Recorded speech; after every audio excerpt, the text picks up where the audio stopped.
दोस्तों, आप में से जितने भी लोगों ने अर्तुगरुल गाजी सीरियल को देखा है या फिर देख रहे हैं, तो वो सभी लोग उगदाई खान के कैरेक्टर से तो अच्छी तरह से वाकिफ होंगे। वही उगदाई खान कि जिसको मंगोल सल्तनत के सरदार यानी चंगेज खान के बेटे के तौर पर दिखाया गया है।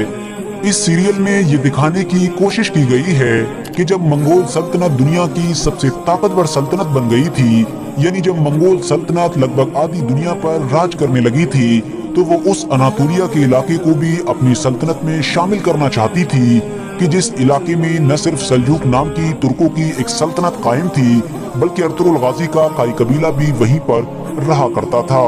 यही वजह थी कि ऐसे खतरनाक हालात को देखते हुए उस दौर के सल्जूक सल्तनत के सुल्तान यानी गयासुद्दीन कैखुसरो ने अर्तुगरुल गाजी को अपना एलची बनाकर उगदाई खान की तरफ रवाना किया था, ताकि किसी तरह से मंगोलों के साथ सुलह की जा सके। लेकिन दोस्तों, आज की इस वीडियो में हम आपको सीरियल से हटकर उगदाई खान की रियल हिस्ट्री बताने वाले हैं, यानी ये कौन था, कैसा था और आखिर मंगोलों का सरदार कैसे बन गया था। साथ ही साथ हम आपको उगदाई खान से जुड़ी हुई कुछ ऐसी अजीब बातें बताएंगे कि जो सीरियल में नहीं दिखाई गई हैं। सबसे पहले तो हम आपको ये बताते चलें कि उगदाई खान की पैदाइश 7 नवंबर 1186 को हुई थी और उगदाई खान चंगेज खान के 4 सबसे मशहूर बेटों में से एक बेटा था। बाकी के बचे हुए 3 बेटों में से सबसे बड़े बेटे को जोची खान, दूसरे को चगताई खान, जबकि आखिरी बेटे को तुलुई खान के नाम से जाना जाता है। दोस्तों, उगदाई खान के मंगोलों का सरदार यानी चंगेज खान का वारिस बनने के पीछे भी बड़ी दिलचस्प कहानी बताई जाती है। ऐतिहासिक किताबों में मौजूद है कि चंगेज खान के 2 बड़े बेटे, जिनको जोची और चगताई के नाम से जाना जाता था, उनमें चंगेज खान का वारिस बनने के लिए लड़ाई शुरू हो गई थी। दोनों वक्त पर ये साबित करने की कोशिश करते रहते थे कि वही चंगेज खान के वारिस बनने के असली हकदार हैं, जबकि चंगेज खान का तीसरा बेटा यानी उगदाई खान गद्दी के मामले में बिल्कुल दिलचस्पी नहीं लिया करता था।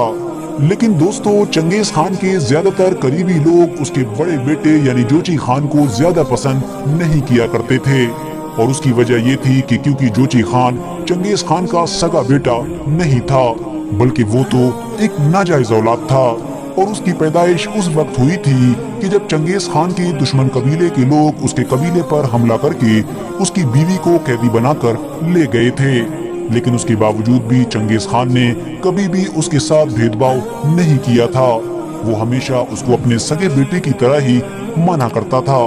बल्कि अगर आप ऐतिहासिक किताबों को देखेंगे तो आपको ये महसूस होगा कि चंगेज खान दूसरे बेटों के मुकाबले में इस बेटे से ज्यादा मोहब्बत किया करता था, और चंगेज खान की दिल की ख्वाहिश भी यही थी कि मेरे बाद मेरा यही बेटा मेरा अगला वारिस बने। लेकिन बदकिस्मती से ऐसा नहीं हो सका था। दोस्तों, एक लंबी अनबन के बाद आखिरकार चंगेज खान के इन दोनों बड़े बेटों ने ये फैसला किया कि ना तो मैं वारिस बनूंगा और ना ही तू बनेगा, बल्कि हम लोग चाहते हैं कि हम दोनों की मर्जी से तीसरे बेटे को चंगेज खान का वारिस बना दिया जाए, और ये तीसरा बेटा कोई और नहीं बल्कि उगदाई खान था। चंगेज खान ने भी अपने दोनों बड़े बेटों की इस बात को मान लिया और अपने अगले वारिस के तौर पर उगदाई खान के नाम का ऐलान कर दिया। दोस्तों, किस्मत देखिए कि जब 1227 में चंगेज खान की मौत हुई तो उसके सबसे बड़े बेटे यानी जोची खान की उससे भी पहले मौत हो चुकी थी, और अब चंगेज खान के तीसरे बेटे यानी जिसके नाम का पहले ही ऐलान कर दिया गया था, उगदाई खान को चंगेज खान की गद्दी पर बैठा दिया गया। और इस तरह से अब उगदाई खान ने 1229 से लेकर 1241 तक उस दौर की दुनिया की सबसे बड़ी सल्तनत पर राज किया था। दोस्तों, उगदाई खान चंगेज खान के दूसरे बेटों के मुकाबले में कुछ रहमदिल माना जाता था, यानी उसके अंदर वो आदतें नहीं थी कि जो चंगेज खान या उसके दूसरे बेटों के अंदर हुआ करती थी। वो बड़ी बड़ी गलतियों पर भी माफ कर दिया करता था, यानी उगदाई खान तलवार से ज्यादा दिमाग को अहमियत दिया करता था और ज्यादातर दिमाग से ही काम लिया करता था। लेकिन याद रहे, कुछ भी था आखिर था तो चंगेज खान का ही बेटा। इसीलिए मैं जो आपको रहमदिल बता रहा हूँ वो उन लोगों के मुकाबले में बता रहा हूँ कि जो चंगेज खान के बेटे या फिर उसके रिश्तेदार थे। अगर बात करें दुनिया के दूसरे हुक्मरानों के मुकाबले में तो ये भी कम बड़ा जालिम इंसान नहीं था। इसके इतिहास में भी ऐसे ऐसे हादसे मिलेंगे कि जिनको पढ़कर आप लोगों की रूह कांप जाएगी। दोस्तों इसी के दौर में ही मंगोल सल्तनत की फौज ने यूरोप को फतह करना भी शुरू कर दिया था और यूरोप के इतने अंदर तक दाखिल हो गई थी कि उससे पहले इतने अंदर तक दाखिल नहीं हुई थी। इसके अलावा उगदाई खान शराब का भी बहुत ज्यादा शौकीन हुआ करता था, इतना ज्यादा शौकीन कि इसके इसी शौक ने ही इसकी जान भी ले ली थी। हाँ दोस्तों, आप लोग बिल्कुल सही सुन रहे हैं, उगदाई खान की मौत 1241 में शराब की वजह से पैदा होने वाली एक बीमारी की वजह से ही हुई थी और इसकी मौत की वजह से ही मंगोल सल्तनत की फौज को अचानक से यूरोप छोड़कर वापस लौटना पड़ा था। दोस्तों इतिहासकारों की माने तो बाइजू नुयान यानी जिसको अर्तुरुल गाजी सीरियल में भी दिखाया गया है, वो उगदाई खान का बहुत ज्यादा खास आदमी था। उगदाई खान ने ही न सिर्फ उसको मंगोल सल्तनत की एक फौज की टुकड़ी का कमांडर बनाया था,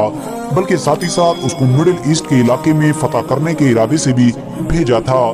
यही वजह थी कि मंगोल कमांडर यानी नुयान भी उगदाई खान के लिए बहुत ज्यादा वफादार था, जैसा कि अर्तुरुल गाजी सीरियल में भी बार बार ये दिखाने की कोशिश की गई है। दोस्तों आप में से शायद बहुत सारे लोगों को ये जानकर हैरानी होगी कि उगदाई खान के जो उस दौर की दुनिया की सबसे बड़ी सल्तनत का मालिक था और पूरी दुनिया का सबसे ताकतवर इंसान था, वो अपनी ही एक बीवी से डरा करता था और उसकी ये बीवी न सिर्फ बहुत ज्यादा तजर्बेकार और होशियार थी, बल्कि साथ ही साथ बहुत ज्यादा सख्त मिजाज थी। उगदाई खान की इस बीवी की काबिलियत का अंदाजा आप लोग सिर्फ और सिर्फ इस बात से लगा सकते हैं कि उगदाई खान की 1241 में मौत होने के बाद पूरी मंगोल सल्तनत को इस औरत ने ही संभाला था और 1242 से लेकर 1246 तक एक ऐसी सल्तनत पर खुद राज किया था